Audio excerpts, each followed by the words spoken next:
راجع به هنسس بلژیکی.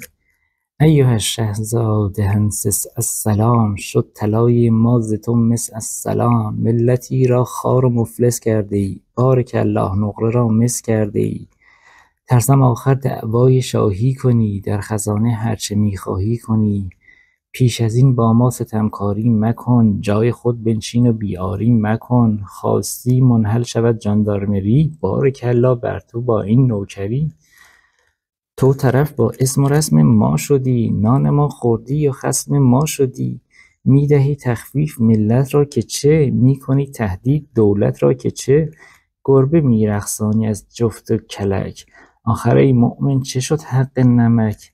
کیسد از پول این ملت پر است، دیگر ای ظالم چه جای غرغر است. در مجالس اهل ایران روز و شب، جمله میگفتند با وجد و طرب.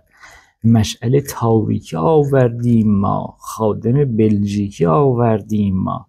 حال شد معلوم غافل بودند، هنسس و مرنارد یکدل بودند. میشود مرنارد هنسس را فدا، گوشت کی میگردد از ناخن جدا. بلکه هنسس در مقامات عمل، میشود مرنارد رئیس البدل. پیش تهدیدات هنسس حالیه، میشود خائف وزیر مالیه. ای وزیر مالیه حالت چنه، زیر تهدیدات احوالت چنه. در حدیث آمد که در قعر درک، عقربی باشد سیاه و چنبرک. چون به عاصی میکند نیشی فرو، میشود عاصی ز افعی چاره جو. فکر کن بر عقرب و افعی درست، باز رحمت بر کفن دزد نخست. چون که افعی هرچه خورد و هرچه کرد، لاجرم تهدید بر دولت نکرد.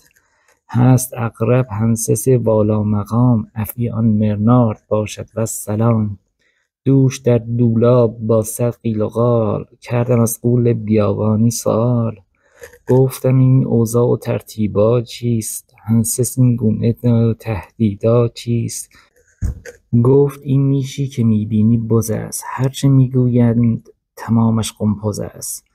این همه قلقل که هنسس میکند، همچه قلیان است و فسفس میکند. در میان آش ما زردک بود، کدخدای شهر ما اردک بود.